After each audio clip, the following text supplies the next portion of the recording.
All right, I just wanted to do a video over the XR18 and the XR system that Behringer has out.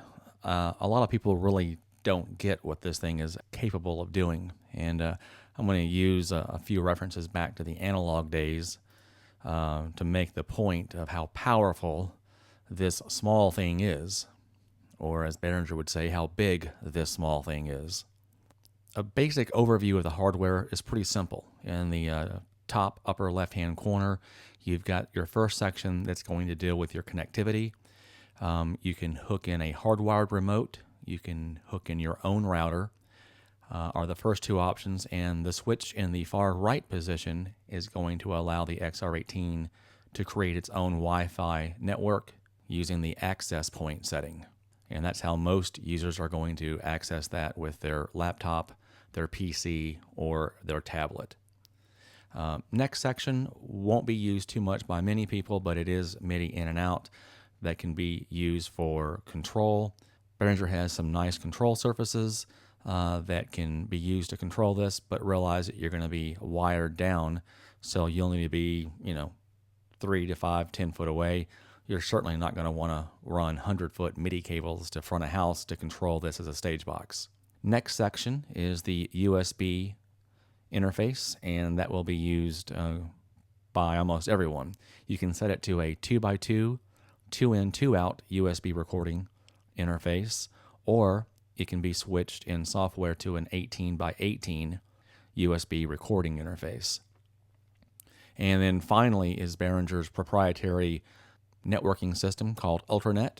You can use their P16 personal monitor mixing system to create inner monitors or feed their turbo sound speakers, and that's all done over Ethernet cabling.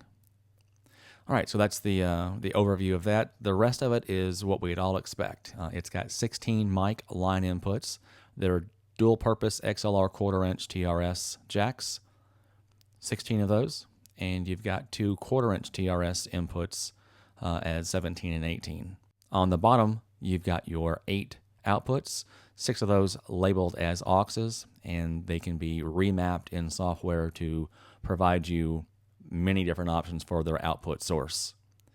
And of course, the main left-right, which would typically be used to feed your PA speakers, those can also be remapped from most any source inside software. And then finally, your 1/4-inch TRS headphone output with volume. So that's the easy part. But what does it do and what does it replace? And that's where I want to go with this. I believe this product is evolutionary, revolutionary, and a paradigm shift because it replaces so much expensive, large, heavy gear that you just don't need any longer. Now, you do have to get used to that paradigm shift. There aren't buttons and knobs and lots of gear that a lot of old-fashioned engineers are used to. So yes, we are now mixing with tablets and touch surfaces. It is a little strange to get used to, but realize this is a small format mixer. I would never take this to a festival and try to mix, 24 or 32 channels on the fly with no sound check. That's what tactile control surfaces are for.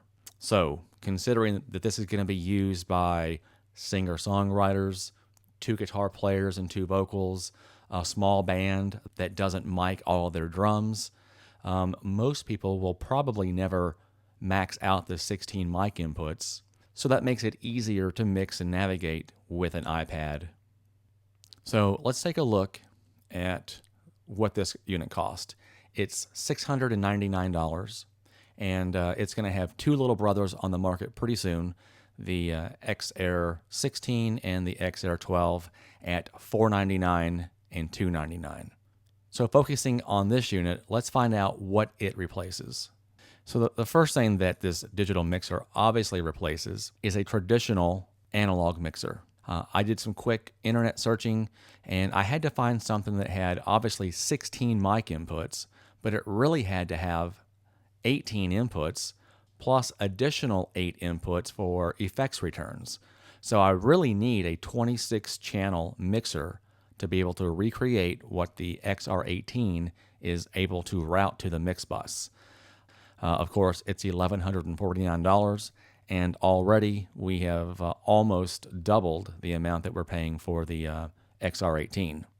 You're probably not going to want to carry around your big, large, huge, heavy Mackie 2404 in a box, so you're going to buy a case for that. Let's call that $350 for a road case. The next thing is something that we're all happy to get rid of, and that is a snake. We need at least a 16 by 8 snake. 100 foot is pretty standard for anybody doing larger venues or festivals.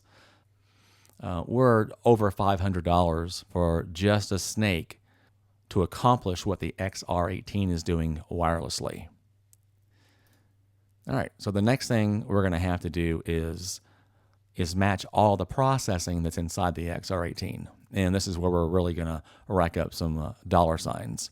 First thing we're going to need is a rack to hold all of the equipment that we're going to need that won't even come close to doing what the XR18 does, but let's get close and try.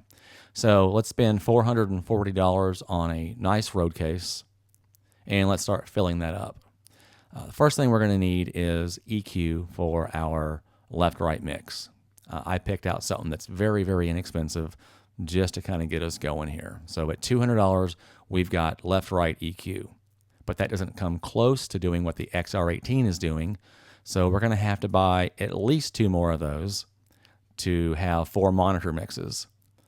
So we're now at $600 just to get our EQs in the rack. And of course, we're going to have some effects. The XR18 has 4 effect slots. So let's get a basic reverb unit for $199. And matter of fact, let's go ahead and get 2. I like to have a long verb and a short verb. So we'll have $400 invested in our reverb effects. And in order to come close to offering what the XR18 has in its huge library of effects options, we're going to need to get something a bit more elaborate. And at $449, I'm going to buy 2 of the M1XLs, and that'll fill up my 4 effect slots. XR18 has compressors on all 16 channels, plus all of its 6 outputs plus left-right. So that's 16 plus 8, that's 24 compressors. In the analog days, we typically wouldn't have bought that many for a smaller system, so let's get something that's appropriate.